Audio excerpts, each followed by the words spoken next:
Today, we are going to find out which 85mm f1.8 lens is the best of all time for Sony mirrorless cameras. So before we start the test, I should just clarify a few rules. In order to qualify for today's test, each lens has to meet the following criteria. Firstly, they have to have an 85mm focal length with a maximum aperture of f1.8, obviously. Secondly, the lens has to be available in Sony E-mount, so lenses that need a lens adapter to work just don't count. And finally, the lens has to have built-in autofocus, so manual focus only lenses are disqualified. So with all of that in mind, that leaves us with 5 possible choices, and we're going to go through the entire lineup from cheapest to most expensive. First up, we have the Yongnuo 85mm f1.8 DF DSM lens, which is priced at £265 or $359 and weighs just 346 grams or 12.2 ounces, making it the smallest and lightest option in our test. This lens is made from plastic but features a rubberized focus ring, an MF to AF switch, a customizable button, and a metal lens mount. Next, we have the Viltrox 85mm f1.8 STM II, priced at £336 or $399 and weighing 484 grams or 17 ounces. The lens body is made almost entirely from metal, however it only features a textured metal focus ring and a metal lens mount, with no manual shortcut buttons or switches on this lens. The Tokina 85mm f1.8 ATX-M is next, priced at £407 or $499 and weighs 645 grams or 22.75 ounces. This lens is predominantly made from metal and only includes a metal focus ring and a metal lens mount in the way of features. Next is the Sony FE 85mm f1.8, priced at £499 or $548 and weighing in at just 371 grams or 13.1 ounces. Built from a mixture of metal and plastic, this lens includes a metal focus ring, an MF to AF switch, a customizable button, and a metal lens mount. And finally, we have the Zeiss Batis 85mm f1.8, and it's the most expensive lens in our lineup, coming in at £859 or $990 and weighing 452 grams or 15.94 ounces. As you'd kind of expect with the price tag, you're getting a lot of features for your money with this lens, including a metal body construction with weather and dust sealing, a rubberized focus ring, an OLED display that notes the focus distance while shooting, and on the base there's a metal lens mount with even more weather sealing to help prevent dust and moisture entering the camera body. Finally, what you can't see from the outside of this lens is that rather uniquely, it features its own optical image stabilization system, which can be activated via the in-camera settings. In terms of price, I think I'm going to award a point to all of these lenses with the exception of the Zeiss, because the Zeiss is just way more expensive than the others, which all fall below the £500 or $600 threshold, which in my opinion makes them all very affordable options. When it comes to build quality though, I think the winner has to be the Zeiss. Not only is it extremely well put together, but it's lightweight and has a robust weather-sealed construction. Finally, for handling, I'm going to give the points to both the Yongnuo and the Sony. They're the only lenses to feature an MF to AF switch on the side, as well as a customizable button. Plus their small frame and lightweight make them a joy to use on a full frame camera. Okay, so enough with the specs, let's take these lenses for a spin.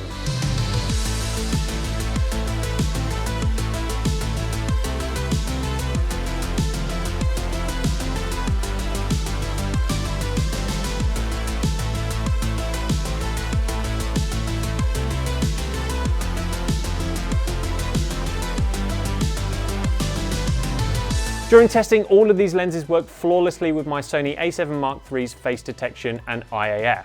With IAF deactivated, all of the lenses were able to lock on focus quickly in good lighting with no hunting at all. In low light conditions, the performance continued, with all of the lenses doing a great job of locking on to focus in extremely low light conditions. So in this round, I think all of these lenses deserve a point.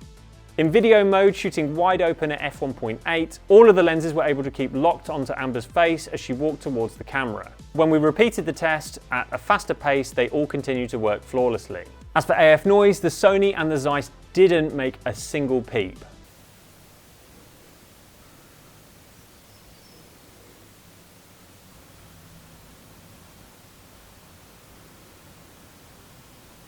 Although the Yongnuo, the Viltrox and the Tokina were all still very quiet, weirdly our camera's built-in microphone picked up a slight purring noise from all of these lenses, which was really weird.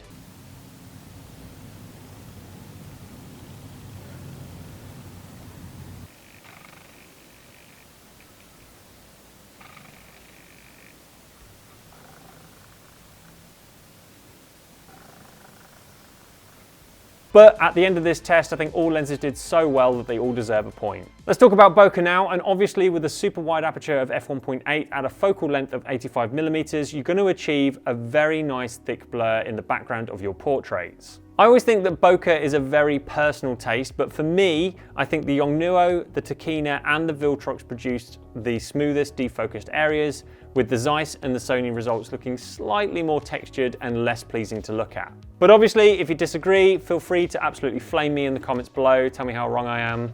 In our bokeh balls test, the Viltrox and the Tokina created the nicest looking orbs, with round balls at the centre, only turning slightly misshapen towards the edges of the frame. The Sony, Zeiss and Yongnuo all produced similar results, with the bokeh balls starting off quite round at the centre, though they quickly turned into a cat's eye shape at the edges of the frame. So in this round, the Viltrox and the Tokina produced the smoothest bokeh and the best bokeh balls and earned themselves a point. Next up, we need to take a look at the lens chart results, but seeing as we have a fair few to go through, I'm just going to give you the footnotes for this thing. But if this type of thing really floats your boat and you want to take a closer look at these charts in your own time, then in the description below is a download link so you can take a look for yourself. Enjoy.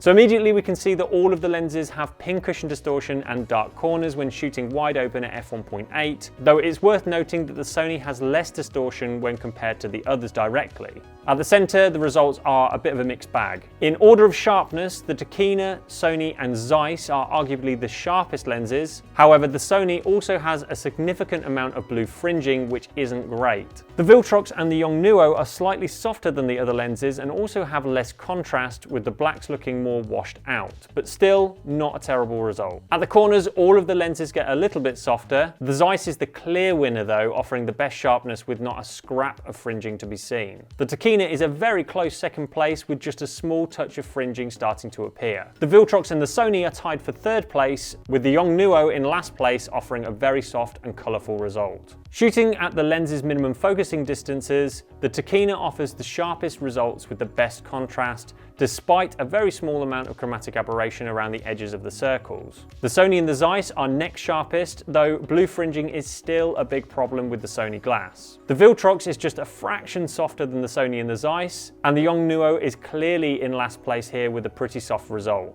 Okay, so how does all of this information translate into real life images? Well, once I'd edited the images in Lightroom, I was honestly very pleased with the results from all of these lenses, and from a distance it was pretty hard to differentiate them from one another. I'm pleased to say that none of these lenses produce any noticeable color cast, so no matter which lens you end up choosing, you're not going to have to do that much tinkering in post to create natural looking skin tones.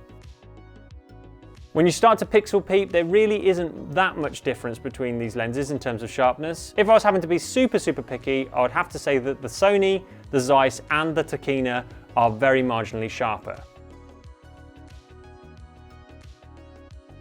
However, when looking through my images in Lightroom, I've got to admit it wasn't all smooth sailing, and I did notice that a number of images that I took whilst using the Yongnuo were ever so slightly front focused. This means that even when my camera was telling me that I had the focus locked onto Amber's eyes, the resulting images were actually focused on just the tip of her eyelashes or sometimes on her cheek. Now this was the same when shooting full-length portraits too, as you can see here in this image where Amber's shoulder is the sharpest point, despite the camera locking onto her face. So when it comes to scoring, I think first and foremost, rather controversially, we're going to need to deduct a point from the Yongnuo for photo AF, as clearly it doesn't work as flawlessly as I first thought, whilst the other lenses all worked perfectly. As for image quality though, taking into consideration the lens chart results and the photo shoot images, I think both the Tokina and the Zeiss deserve a point, as they are the best performers of the bunch. So after tallying up all the points, my winner hands down is the Tokina 85mm f1.8 ATX-M.